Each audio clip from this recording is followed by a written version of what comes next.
Good evening, everyone. Welcome to Beyond the Gatekeepers. I am Bishop-elect Vanessa M. Brown, and I'm your host and moderator for this evening. I am very happy to have you here with us on tonight on Beyond the Gatekeepers. We want to shout out all of our friends in social media. If you're on Facebook, we're just so happy that you're here with us. If you are on Instagram, if you are on LinkedIn watching us, if you're on YouTube watching us, and if later you will be on Spotify watching us, we are very, very happy that you are here with us on tonight. And you know what we like to do? We like to ask you where you are watching from. So make sure that you shout out where you are watching from. Put it in the comment section in your chat. I see that people are already putting it up on tonight. Jennifer Howard. Oh, so wonderful. So glad you're here. Jennifer, tell us where you're from, Jennifer. Thank you so much. What city and state? Bishop-elect Sonia Williams, thank you for your presence tonight representing Atlanta. Rim is here. Chuck Hunt from Louisiana. Welcome. Minister Sandy Hudson from Paris, California. Welcome. Pastor Siegfried Benton. Welcome. Temple Hills, Maryland. Albert Reed from Colleen, Texas. From someone is here from Toronto. Thank you. Canada is here. Good evening, Deacon. Welcome. From Baltimore. God bless you, Deacon Marlene. Elder Sharon Gill from Glen Burnie. Good evening, Leo. Welcome. Thank you so much from Brooklyn, Newark area. Blessings, Pastor Erica. So glad you're here. From Pennsylvania. I know that there are more of you. Please do me a favor and make sure that you share this particular episode on tonight. We want to give our regrets. Bishop Flunder cannot be here with us. She is at the Festival of Homiletics. And so we are just giving her opportunity to do all the things that she is also called to do in the world. And so certainly we give our regards to Bishop Flunder on tonight as she is in Minneapolis as well. But we are going to go on as we always do. And we're so excited. Reverend Kimberly Scott, blessings to you on tonight, watching from Claremont, California. I see you here. So many people are tagging in.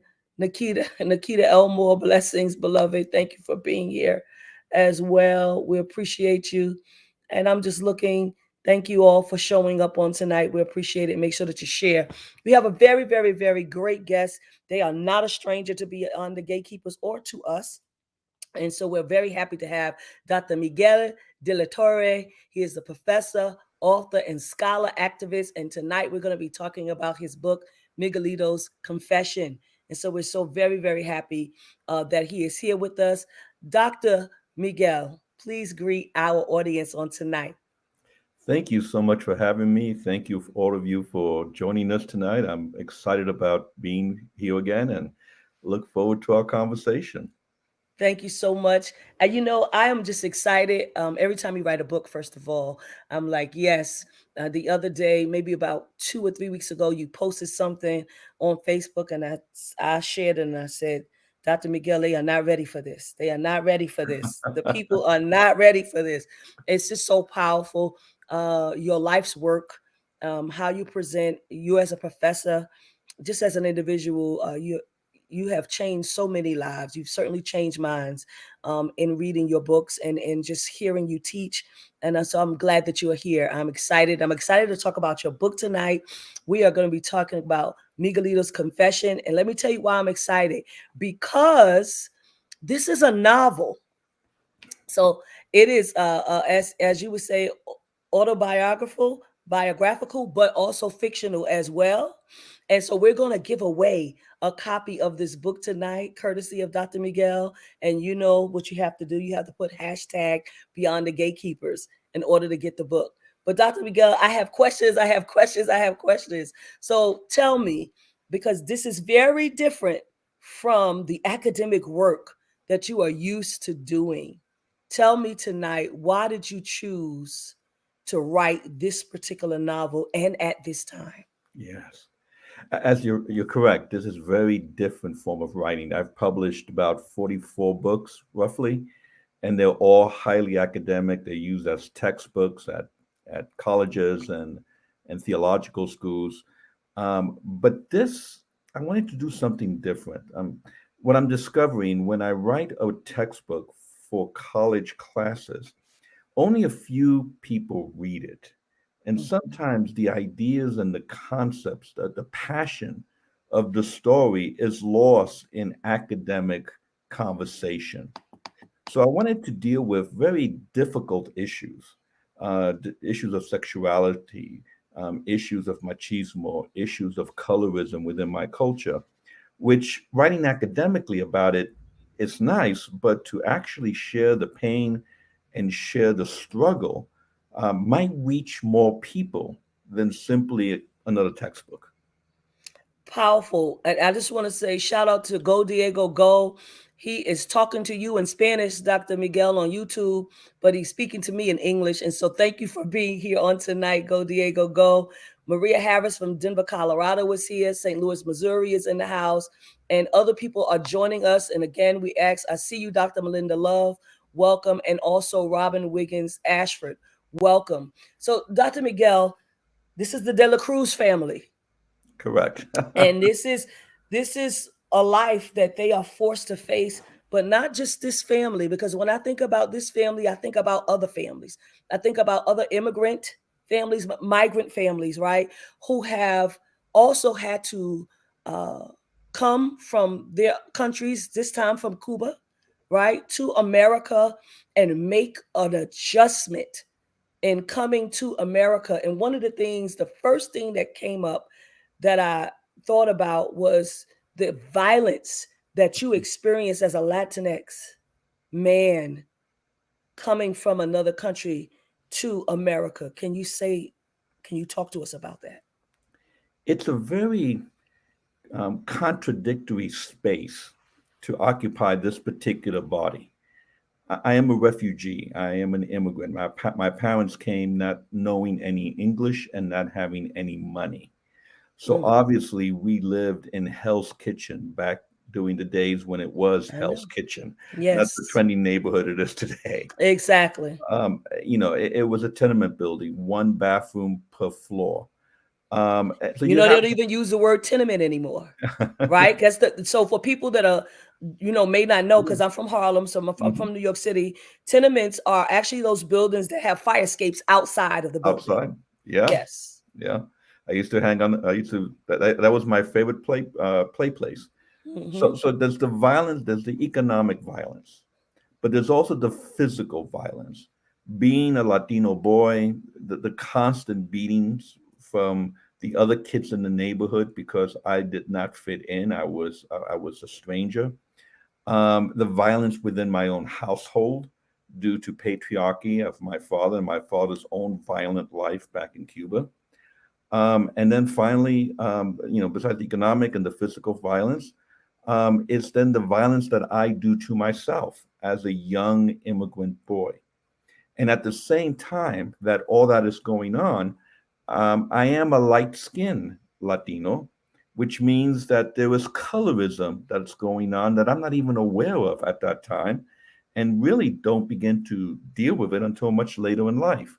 Hmm. And then part of the story is how does this very sensitive boy becomes a macho? Hmm. Machos are not born machos. This Hmm. is literally beaten into them. Hmm. So the machismo and the patriarchy that I imposed on women was beaten into me as well. Hmm.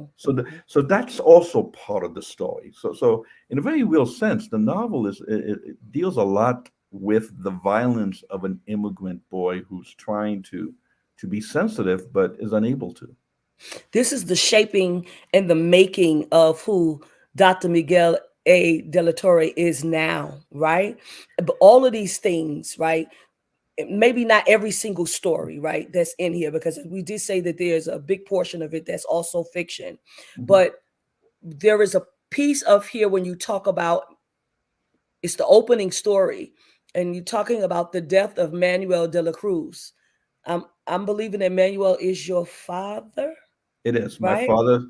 My father's name was Miguel as well, but Okay. he also died of dementia. So I'm Hmm. trying to imagine what he must have gone through in his mind when he had that dementia and as he was dying, being haunted by the people who he killed back in Cuba, Hmm. and how, when that point comes to meet Jamaica, how do you deal with the ghost of your past? Say more about your father, though, because he was, you say in the book, you call him a henchman. Yes, he was one of Batista's. Fulgencio Batista was the dictator of Cuba before Fidel Castro's revolution. And my father was one of his henchmen. He was uneducated, a sixth grade education, um, part of the police force, and then became part of the secret police force in Cuba. So he was responsible for getting information from people who didn't want to give out information. So he was very much involved in that violence of a right wing dictatorship.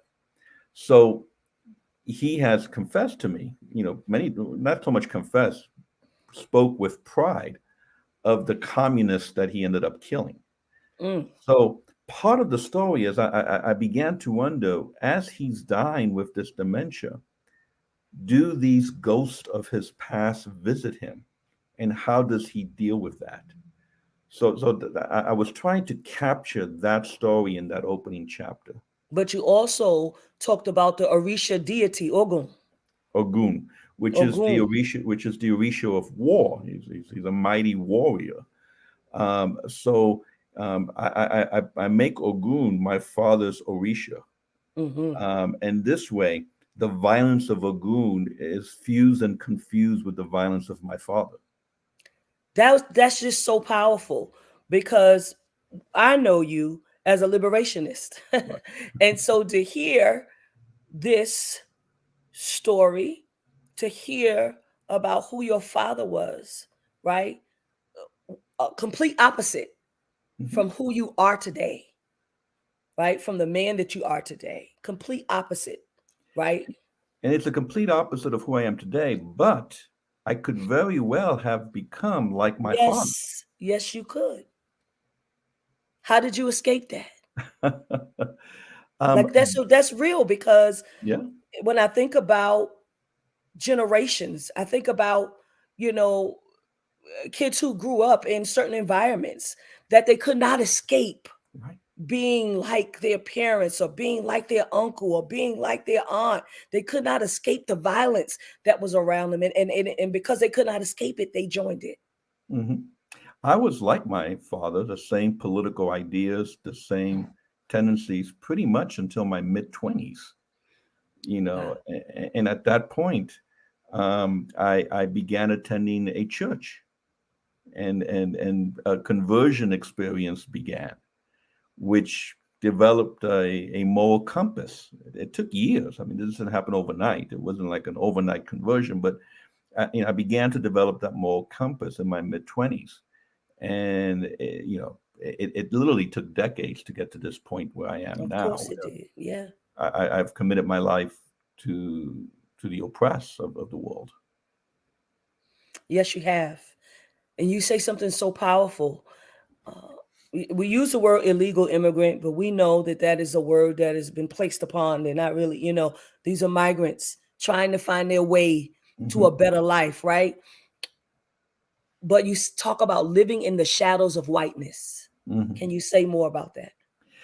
Yes, I mean, I know what it is to be beaten up by kids because I'm different. I know I've seen people spit on my father while calling him a spick.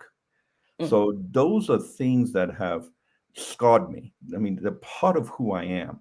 But as I mentioned, I do have light skin. So I become honorary white when those in power want to show that they are really woke, and they want to have minoritized people around. I'm the perfect person to invite to a cocktail party because I kind of blend in, but I really don't. And then being in that in that in between space means that I don't belong among the dominant culture. But at the same time, many people within my own communities don't believe I belong with them either because they assume I have all these privileges, which, mm, to be honest, when you look at who are usually professors of theology and theological schools who are Latino, most of them, if not all, are light skinned like myself. Mm-hmm. So there are privileges there, Mm-hmm. even within an oppressed group. So one of the things that the novel tries to do is deal with this colorism that many times my community really doesn't want to deal with. I wanted to say more about that, but for those of you that are just tuning in, I am talking to Dr. Miguel A. de la Torre. He is, we're talking about his book, Miguelito's Confessions. It's a novel. He's a professor, author, and scholar activist, and we want you to purchase the book. Okay, you can purchase the book. Pastor Sue has it in the chat areas where you can purchase the book at, how you can purchase the book.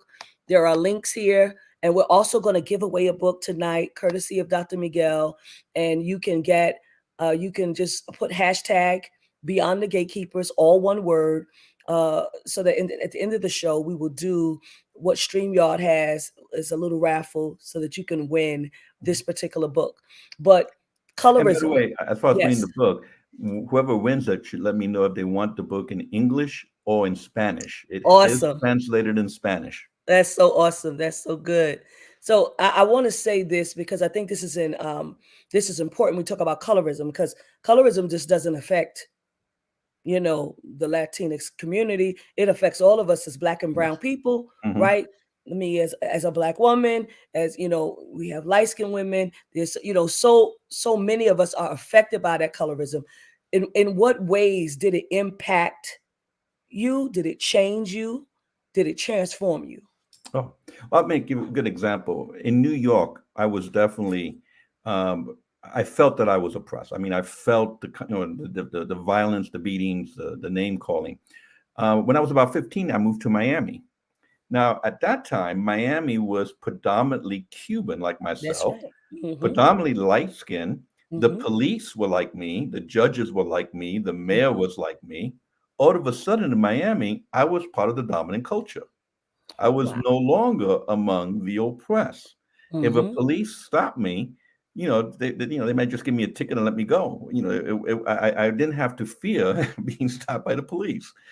And then I moved to Kentucky to do my Well, to do my master's. And I never forget, I went to get a job, and the person who I interviewed looked at me and say, boy, where you from? Pakistan?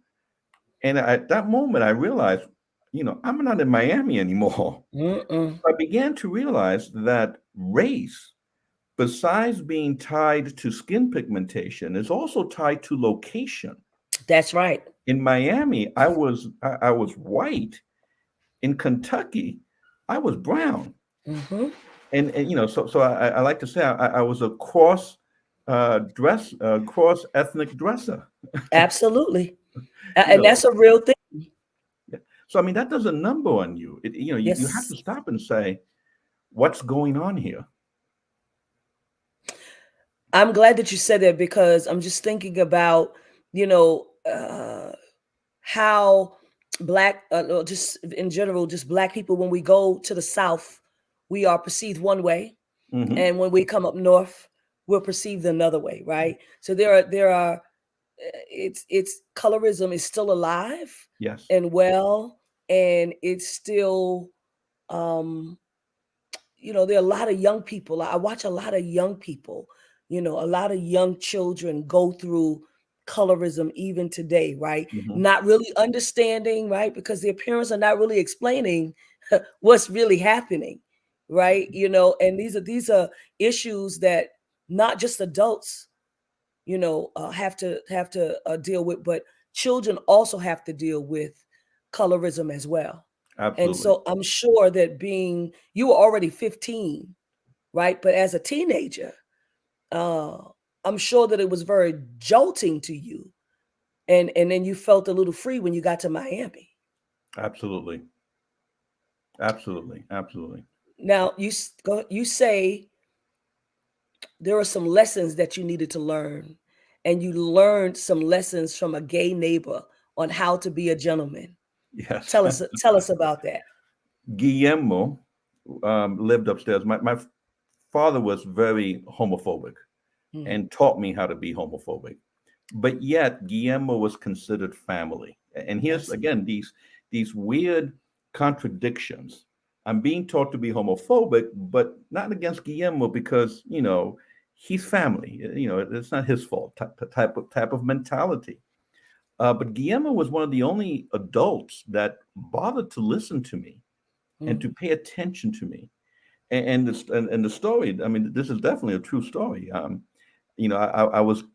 asked to go out for my on my first date. I was very excited. This is And Sylvia. yeah, Sylvia, Yeah. and Guillermo kind of taught me how a gentleman is supposed to behave, Mhm. and I was excited about so I began to think about this, but unfortunately, my father at that time I was about I think I was about 13, 12 or 13. My father was very upset that I was not yet a man. I have not yet become a man. Mhm. So he procured a sex worker to make me into a man. I see. And what that ended up doing was it just totally messed up my understanding of women and reinforced the machismo that I was being taught. Mm. And I stood up the young girl I wanted to go out with.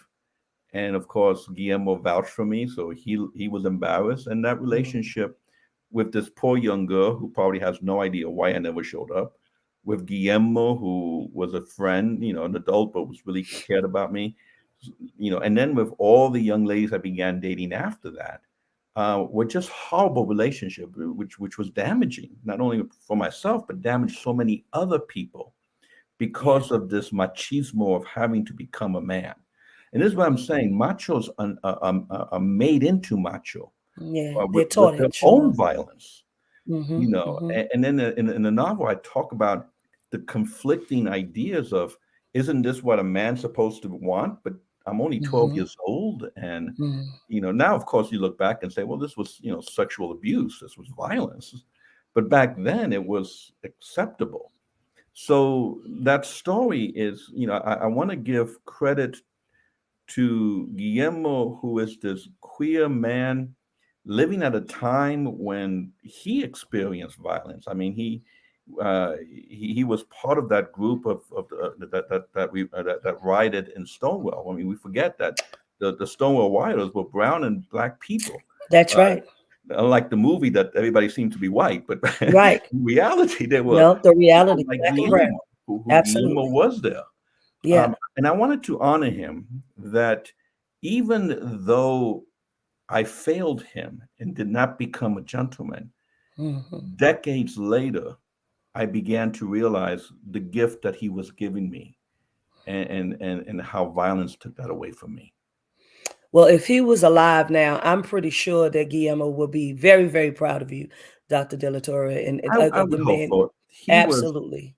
Like I said, even before trying to teach me how to be a gentleman, he was the only adult that paid attention to me, Mhm. that really heard a 12-year-old boy at my level and not try to make me something that I'm not. When I want to stay with this machismo piece of it. Hmm. In your opinion, as a professor, as a man, as a father and a grandfather, when you see machismo, you know it when you see it, right? Hmm. Because it was a part of who you are, Right. right? How did you break it? How did you move from, because I think that this is the piece that people need to hear, in particular brown men who are queer. Hmm. They need to hear this piece of it. I want to hear you say and talk about your story and your movement from machismo Miguel to liberated Miguel. Yeah. Well, I want to be very clear. You said, how did I move away? I'm not quite sure I've moved away yet. I like to say I'm a recovering homophobic. Thank you In for your other words, honesty. Yeah. I grew up being taught to be homophobic, to be Mm. abusive to my Mhm. queer siblings. Mhm. This was my upbringing. I have made the decision to move away from that when I began to become a liberationist, when I began to read liberation theology, when my compass began to be informed and my consciousness began to be raised, I Yes. chose to no longer be part of that homophobic way of thinking. But Mm-hmm. unfortunately, it's still part of my DNA. I feel like the alcoholic Mm, who have been sober for so many years, but I could fall off the wagon like that. I see. You see, someone can make a homophobic comment, and out of fear, I could remain silent. I see. And by Well, I think doing we can all say that. I think that people, I've watched people do that. I know that people I've heard people make homophobic comments and people not say a word right, and not do anything about it. and that's why I'm saying I'm becoming homophobic because when that happens, then I have to begin again and say I've been non-homophobic for 1 day now, and I have to Okay. repeat the count. It's a And the process. same thing with Sure. sexism, same thing with Yes. colorism, same Yes. things with all the isms that I grew up with, not only which are very real in the dominant culture, but also real in my own culture. Mm-hmm. And I sometimes think, we blame the dominant culture for all the racism and classism and sexism, but quite frankly, my culture was very good at instilling racism and classism and sexism and homophobia as well. So, Absolutely. so I don't think I don't think I've arrived. I still believe my mind is tremendously colonized. I'm still seeking to become a liberated person. It may take me the rest of my life. And Mm-hmm. even then, as I lay in my own deathbed, I will still probably be struggling with the sins of the father that are visited upon the child into eight Yeah. generations. Yes. Yes. But all I can do is continue to do my best to do the work, and I do that by I worked with the Human Rights Campaign as a way of learning how to support and be a true ally to my queer siblings. I've learned how to try to be an ally to women, not only women of color but also white women. Mm-hmm. And I know I fall short of it. I don't want to say I'm an ally. I've gotten it. Yay, I'm okay. I'm not. I'm still learning, and I still fall short. And I think that's what liberation is means. It's Yes. never quite arriving, That's but right. being faithful in the struggle and the journey moving forward. I appreciate that so much. That's so powerful. And it's really liberating to hear. I have not arrived yet, right? I know I still have more work. I think we should all be in process in that way. So I appreciate that. I see you, Bishop Levi and Stephanie Gale. Thank you for joining us tonight. L. Stanley Davis, welcome as well. I want to move us to another portion of the book. And then I want to say to everyone, if you have questions for Dr. Miguel, and I know you, even if you haven't read the book yet, you should have some kind of questions. Write the word question first so that Pastor Sue can easily identify it and then write your question afterwards. And I want to make this comment to you. Bishop-elect Sonia Williams from Rim Fellowship UCC says, thank God you are fully conscious of your truths and on the journey of recovery. So yes, this piece, uh, you went to a Catholic school by day. This is I'm gonna sit here for a while, and you were worshiping African gods by night. Tell me about that. Tell Yes. us about that. Well, my parents, when they came to this country, entered the religion of Santeria. Hmm. And it really for many Cubans, that became a place where we created community. Yeah. And in New York City, they became Santero and Santera. So I grew up in that faith tradition. Hmm. And in reality, it was more real to me than the Catholic school I was going to during the day. Hmm. My Orisha happens to be Elegua, Hmm. the trickster. And if you Hmm. read any of my stuff, you always see that trickster element in my work. So I mean, so I'm informed by that. Hmm. Um, and so you and here's the thing about Caribbean folk. Mm-hmm. We from the Caribbean, in Eurocentric thinking, either you're a Catholic or you're a Protestant, either you're a Mm-hmm. Hindu or you're a Muslim, either you're a Baptist or you're a Presbyterian. Mm-hmm. In the Caribbean, we hold on to two or three religions that are contradictory to each other and live in the tension of it. Yes. So, yes, I'm a Catholic, and yes, I'm a Southern Baptist, and Mm-hmm. yes, I'm a Santero. And Wow. all three are in contradiction to each Yes, they other, are.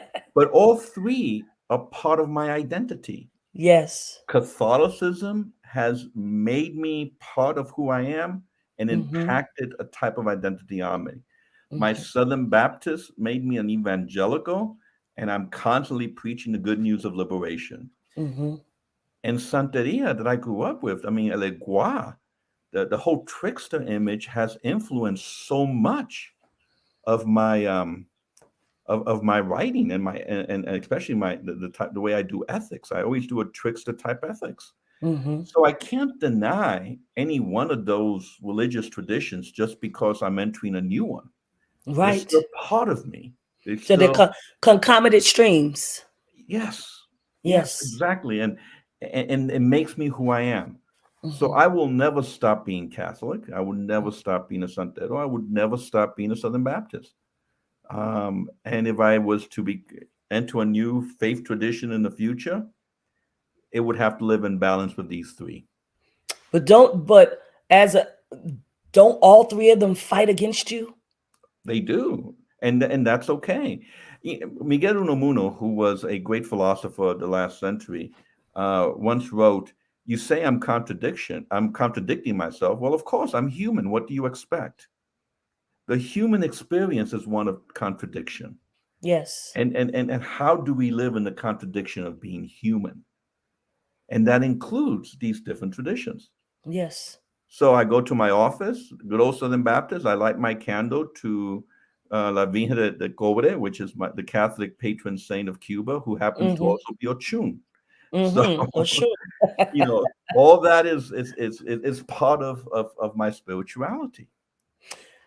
And so is it true, and this is just something that I'm bringing up, you know, I know that when the Catholic religion was brought over to these countries, that people were already worshiping the African gods that they were worshiping, right? So they continued to worship those gods, and kind of moved statues in front, Yeah. right? That were well known, these statues that belonged to the Catholic Church, Yes, so that people would not know what was really going on. But at the same time, they were also worshiping their African gods. definitely. I was in Cuernavaca a couple of decades ago when they were redoing the cathedral. And when they taught, in the cathedral, they had these nooks built into the wall where they had the Catholic Mm-hmm. saint in the nook. Mm-hmm. When they pulled down the wall, the indigenous people who originally built that church behind those nooks put the symbols of the Aztec deities. Mm-hmm. So when they would come to church, yeah, they kneeled before the Catholic saint, but they knew that behind the Catholic saint was their original deities. And to a Wow. great extent, this is what the Yoruba people did when they Yes. were forced to come to Cuba. Mm-hmm. Um, for example, Chango is Saint Barbara. You Yes. know, and it's just a connection made. So as the enslaved of Cuba worshipped Saint Barbara, they really knew they were worshiping Chango. It Mm-hmm. was the Catholic priests and nuns who didn't understand the power of Saint Barbara. Mhm. And as a Southern Baptist, I just reading, just even some recent things that have happened within the Southern Baptist Convention, Southern Baptist churches, Mhm. and all of the turmoil and upheaval that they are actually going through now. How does that inform who you are? Yeah. At What informs me from that tradition is the spirit of evangelicalism, in where the message of liberation, the good news to the poor, the rising of the marginalized, that becomes the good news to me. not trying to get people to convert to the way I think or what I believe, because I'm not Yeah. quite sure what I think or what I believe, and I'll be Hmm. afraid if anybody copies me, Hmm. but rather to evangelize people to our responsibility to be in solidarity with the oppressed. So that's what the Southern Baptist has taught me, and it's part of my identity. As far as actually going to a Southern Baptist church, I don't think I've been in one in like 30 or 40 years. But I remain Southern Baptist. I remain an ordained Southern Baptist minister. Again, Charles Velegua, just to play the trickster and and to bug them and be a thorn on their side. Not that long ago, well, no, it's been a while now. I was on CNN debating the guy who's Perkins, who's the head of Hmm. the what you call it, the family council, whatever it was. Hmm. And under my name, I made sure they had my name, Miguel de la Torre, and instead of professor, I had them write down Southern Baptist minister, That's right. and that's the Elegua in me. Hmm. That's powerful. And so, again, as a professor within the academy, who I would consider as a very successful professor within the academy, as a Cuban man, as a man of Latinx descent, there is challenges even in the academy, right? For you as a Latinx man and not even being seen equal to Mhm. your white counterparts. Right, no question about that. Um, how can I say this? Mm, I am quickly dismissed as an academic because I do social activism. You can't do social activism and be an academic. The fact that I wrote a novel will be another reason to dismiss me I see.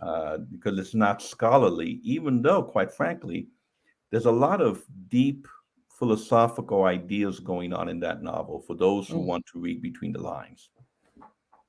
So the Academy dismisses me um, for a multitude of reasons, even though I said I published like 44 books. Five of them have won national awards. So and many of them are with university presses. Hmm. So it's so I've done more than what the average colleague from the dominant culture will ever dream of doing in their academic life. Most professors might publish two or three books in their entire career, but yet I continue to be an outsider, and that's just what it means. I mean, I always tell my students of color, you have to do four times the work to just get half the recognition. How does that impact you though? How does that make you feel? You've been doing this for a long time, Dr. Miguel. Yeah, I mean, obviously, at first there was a lot of anger, but now I'm to a point. This is just the way it is. This is just the way these structures operate, not just in the academy, but definitely in every other industry that people find themselves working in. Yeah. Dr. Miguel, we have questions. I knew Oh, that we were going to get one.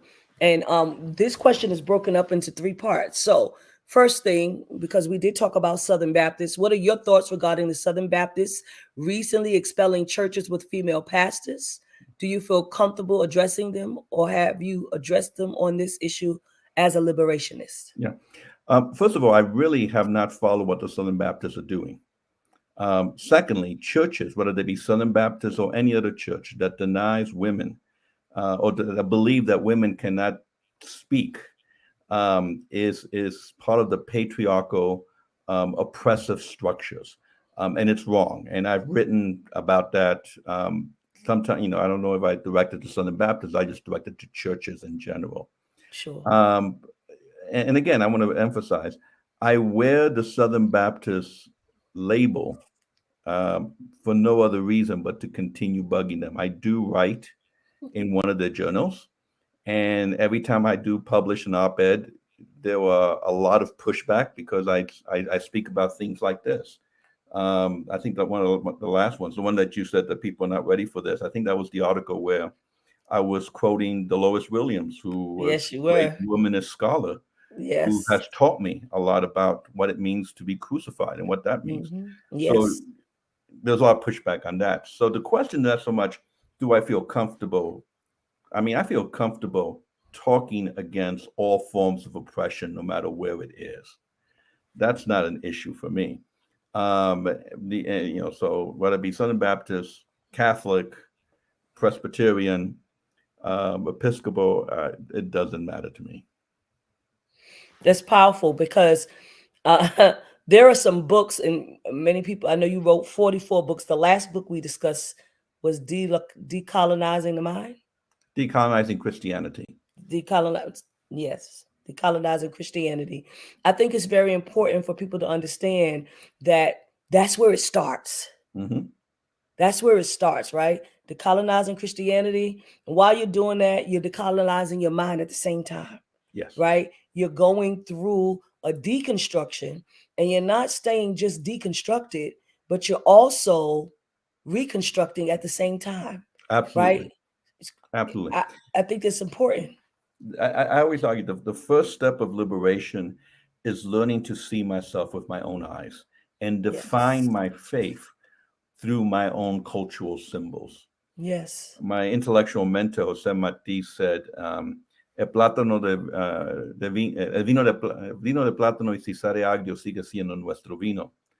And for those of your listeners who have yet to master the language of the angels, I will translate. And, and that is, we will make our wine out of plantains. And even Mm, if it's sour, it's still our wine. So, yes. how do I begin to understand the metaphysical using my own symbols like plantains, even if it tastes sour? It doesn't matter. It's mine. That's the step of decolonizing. I love that. I love that. That's so powerful, Dr. Miguel. Listen, I'm going to encourage you if you have more questions to make sure you put question and then write your statement. We have people that are still yet joining us. Melinda Love is here. Shakita Fairley Johnson from Griffin, Georgia. Dinah Chapman has just joined us. We invite you to go back and listen. Again, Asante Love is here with us as well. If you hear something that rings out to you. You have a Sherry Dampier. Thank you. We want to make sure that you can purchase the book, and Pastor Sue has given you ways in all of the chat spaces and comment sections so you can purchase the book. But we also want to give you the opportunity to win the book. Make sure you put hashtag Beyond the Gatekeepers. That's hashtag Beyond the Gatekeepers. We want to make sure you have an opportunity to win Miguelito's Confession. I also feel like, although it's a novel, it's a life changing, transformational book that will bring liberation. Somebody that's going to read that book is going to get some freedom from reading something, because that is just who Dr. Miguel is. So, although a trickster, at the same time, he's a liberationist, and you're going to get what you need from reading this particular book. I was amazed. I was struck with surprise. I was like, oh my God, what did he do? Is everything okay? Right. And then I started reading. I was like, wow, powerful, powerful. Bishop Diana Williams says, deprogram to liberate, taking ownership and control over your own destiny, moved by the spirit of who you can become. Ashe. Yes. Ashe. Okay. Dr. Miguel, I'm going to give you the opportunity to tell us one last thing that you would like us to glean from this book, uh, from those that haven't read it yet and may are thinking about purchasing it as well. I think many times academics, and not just academics, are writing autobiographies, and many times is an attempt to make them look good, is an attempt to correct, to correct records or something like that. In this book, I really tried not to do that. I really tried to be very vulnerable and share what it really means to live in that violence of being a refugee in this country. And the reason being is I think we all have stories in us.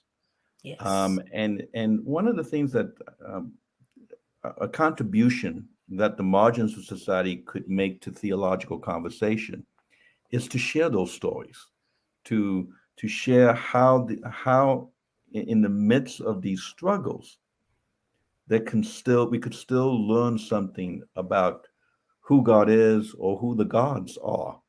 And that's what I was trying to get at in this book. The Orishas that came with me right now are poverty starving because they're not being fed enough. And Mm-hmm. that's part of what I was trying to do in this book also, provide a feeding. That's powerful.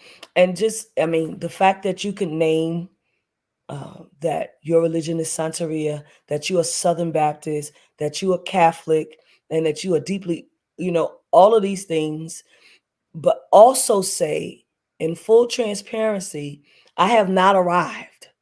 Like I am still being worked on, but the pieces of me that are free, I offer to you, Mm. right? I offer to you, I offer to the world through my books, through my academic training, through my keynotes and all of those things. And so that is what I consider to be a gift to the body of Christ. And not just to the body of Christ, but to the world, to people that will never step foot into a church ever, Catholic or otherwise, never step foot into evangelical church or any place else, but say, you know what? I saw his life, I read his book, and now my life has been transformed. Now I am being, the layers of who I am are being peeled back, right? The layers of I may not be, just even as a black woman, there are some things that I follow. There's some things that I do. I don't have everything together in my life, but the pieces of me that are together, this is what I offer, right? This is what I'm offering to the marginalized, to the oppressed, in order for them to gain some sense of freedom. Mhm. And so I appreciate your work. Thank you, and I appreciate you putting it in those words. Thank you. You are very welcome. And so I know that people want to get this book. I see you all are putting hashtag. I want to make sure everybody gets the opportunity to do that so that we can enter you into this raffle. And so what we're going to do is that we are going to go to two advertisements that we have, and then I'm going to come back and I'm going to make sure that we raffle off a copy of this book on tonight. So, first of all, we thank you for joining Beyond the Gatekeepers with us tonight. We do current events through a theological and justice informed lens. We have authors that come, we have musicians, artists, everyone, filmmakers, onto Beyond the Gatekeepers, theologians, people who are involved in lots of social justice work, scholarly activists who we want to support, and we want to support our broadcast, and we asking you to send a donation via Cash App to $TFAM annual, or to our PayPal at www.paypal.me/TFAM justice. This is work that we have been doing now for 3 years. We started in May of 2020, and we have been blessed to have some outstanding people to be a part of our conversations on a weekly basis. And so we're asking that you continue to support this work. We are trying to elevate this work to a different level, getting on other streaming platforms. And so we look forward to you assisting us in this journey. And we appreciate all that you've already done. And for those of you who are interested, Bishop Yvette Flunder, our presiding prelate of the Fellowship of Affirming Ministries, is inviting you to our Holy Convocation, TFAM Holy Convocation 2023, Miracles, Signs, and Wonders. Miracles, Signs, and Wonders in Atlanta, Georgia, July 5th through the 9th. We will be at the Sheraton Atlanta Hotel in Atlanta, Georgia. We have registration that has begun already. We are done with early bird registration, but our general registration is $175.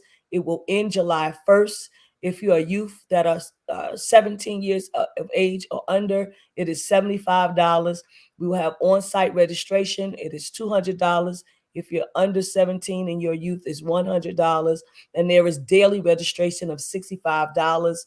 On Wednesday night, we'll have appointments of Global Presbyteers. On Thursday night, we have new ordination and new church affiliates. on Friday night. We are having a white party on a Saturday during the day. There's the Episcopal consecration on Saturday evening. There's a Founders Night celebration and song for our bishop. And then on Sunday morning, there's early morning baptism, Holy Communion, and anointing service.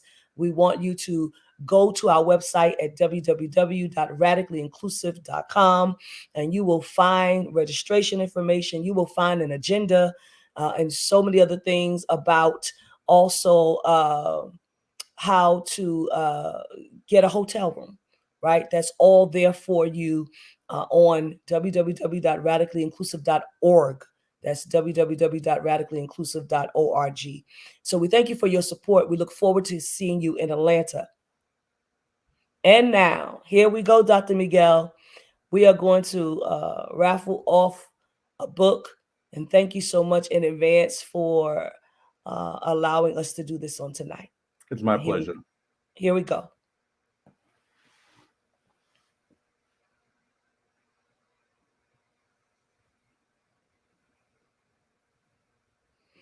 Ha!